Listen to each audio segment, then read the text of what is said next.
여러분 안녕하세요. 찾아가는 새벽기도 시카고 예수사랑교회 조선유 목사입니다. 오늘도 변함없는 주님의 은혜와 평강이 저와 여러분의 삶의 종일 풍성하기를 기도합니다. 오늘 말씀은 민수기 11장 10절에서 14절까지 말씀입니다. 제가 읽어드리죠. 백성의 온 종족들이 각기 자기 장막문에서 우는 것을 모세가 들으니라. 이러므로 여호와의 진노가 심히 크고 모세도 기뻐하지 아니하여 모세가 여호와께 여짜오되 어찌하여 주께서 종을 괴롭게 하시나이까? 어찌하여 내게 주의 목전에서 은혜를 입게 아니하시고 이 모든 백성을 내게 맡기사 내가 그 짐을 지게 하시나이까? 이 모든 백성을 내가 배었나이까? 내가 그들을 낳았나이까? 어찌 주께서 내게 양육하는 아버지가 젖먹는 아이를 품듯 그들을 품에 품고 주께서 그들의 열조에게 맹세하신 땅으로 가라 하시나이까? 이 모든 백성에게 줄 고기를 내가 어디서 얻으리이까? 그들이 나를 향하여 울며 이르되 우리에게 고기를 주어 먹게 하라 하온즉 책임이 심히 중하여 나 혼자는 이 모든 백성을 감당할 수 없나이다. 아멘. 지구 역사상 가장 많은 양을 쳐본 사람, 가장 많은 성도들을 목회해본 사람이 있다면 바로 모세일 것입니다. 200만 명이나 되는 하나님의 백성들을 40년간이나 그것도 풀 한 폭이 없는 광야에서 목양을 했습니다. 오직 하나님의 은혜가 아니면 생각할 수 없는 일이죠. 그 과정에 외부로 드러난 어려움도 많았겠지만 내적으로 겪는 어려움도 많았는데 그 중에서도 모세를 가장 힘들게 한 것은 때때로 불거지는 백성들의 불만이었죠. 오늘 10절 말씀은 백성의 온 종족들이 각기 자기 장막문에서 우는 것을 모세가 들었다고 했어요. 슬퍼서 운 것이 아니라 하나님과 모세에게 불평과 원망을 쏟아놓는 울음이었죠. 오늘 우리가 읽진 않았지만 1절에 보면 백성들이 악한 말로 하나님을 원망하자 하나님께서는 진영의 끝자락에 불을 붙여서 경고를 하셨죠. 그것도 모세의 중보기도로 금방 꺼지고 용서가 되었는데 금세 또 원망의 불씨가 일어난 거죠. 4절과 5절 말씀입니다. 그들 중에 섞여 사는 다른 인종들이 탐욕을 품음에 이스라엘 자손도 다시 울며 이르되 누가 우리에게 고기를 주어 먹게 하랴? 우리가 애굽에 있을 때에는 값없이 생선과 오이와 참외와 부추와 파와 마늘들을 먹은 것이 생각나거늘. 이러면서 무리 속에 섞여 있던 다른 민족의 사람들이 품은 그 탐욕이 전염되어 백성들의 불평이 되었고 그것이 10절에 와서는 백성의 온 종족들이 다 각기 자기 장막문에서 불평하고 원망하며 울고 있었던 것이죠. 하나님께서는 그들의 우는 모습을 보고 불쌍히 여기신 것이 아니라 진노하셨어요. 그 울음이 하나님께 불쌍히 여겨달라는 울음이 아니었고 하나님을 원망하는 울음, 불신하는 울음, 불평하는 울음이었기 때문입니다.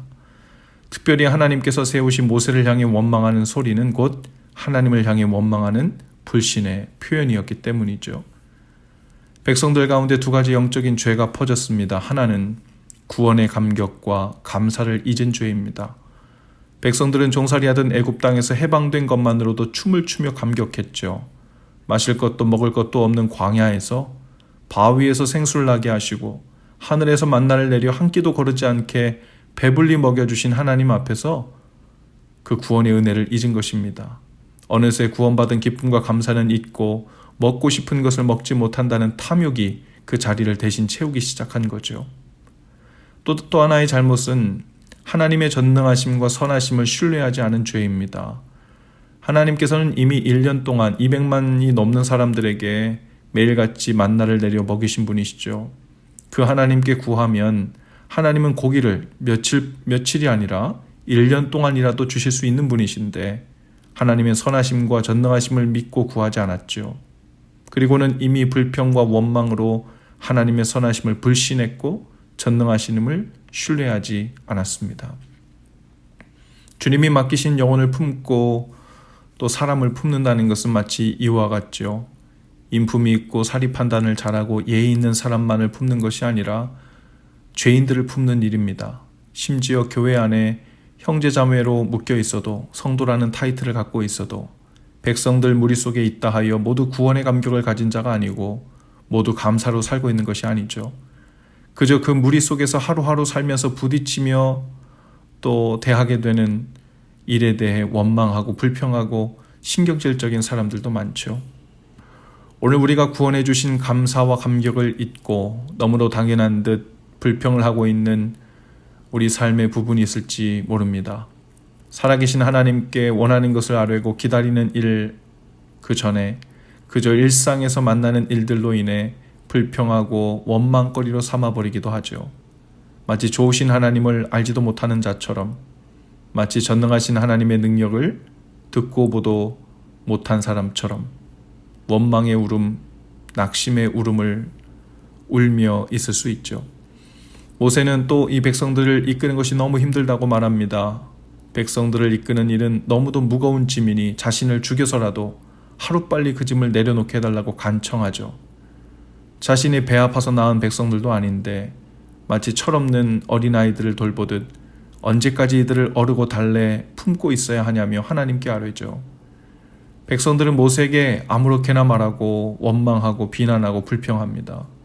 자신들을 광야까지 끌고 나와 죽이려고 했다는 둥, 이제 보니 지도자감이 아니라는 둥, 백성들을 진심으로 돌보는 마음이 모자라 자격 없는 리더라는 둥, 백성들을 이끌어다가 광야에서 자기가 왕노릇하려 한다는 둥, 별소리를 다 들었을 것입니다. 그러나 그래도 모세는 마치 부모처럼 그들을 다 품어야 했죠. 먹고 마실 것부터 챙기기 시작하여 그들의 입에서 그리고 마음에서 배설해내는 그 모든 신경질과 불평과 무례함과 부족함까지 모두 듣고 품어내야 했죠. 그러니 도저히 그들을 품을 수 없다고 하나님께 아뢰는 것입니다. 오늘 하나님께서 우리에게 맡기신 사람들이 마치 이스라엘 백성 같을 수 있어요. 자녀들이 그럴 때가 있고 배우자가 그럴 때가 있고 교회 형제 자매가 그럴 수 있고 소그룹으로 묶어주신 사람들을 품는 일이 그럴 수 있습니다. 직장 동료가 그럴 수 있고 심지어 교회에서 동역하는 동역자들이 그럴 수 있죠. 그러나 사람들을 우리에게 맡기시고 붙여주신 하나님께서는 필요한 모든 것을 다 함께 예비하신 줄로 믿습니다. 필요한 것을 구하고 주님의 은혜의 손길, 만져주시는 손길, 그 마음을 새롭게 빚어주시는 손길을 구해야 합니다. 그 모든 여정에서 끝까지 승리케 하실 주님을 오늘도 신뢰하며 나아가시는 저와 여러분 다 되실 수 있기를 주님의 이름으로 축복합니다. 기도합시다. 주님, 우리 안에 이스라엘 백성들 같은 망각의 죄가 있습니다.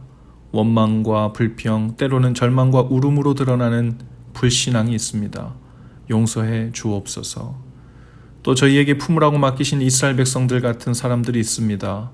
저희가 배 아파 낳진 않았지만 영으로 낳은 자처럼 품고 인내하며 주님의 뜻 안에서 사랑하는 은혜를 주옵소서.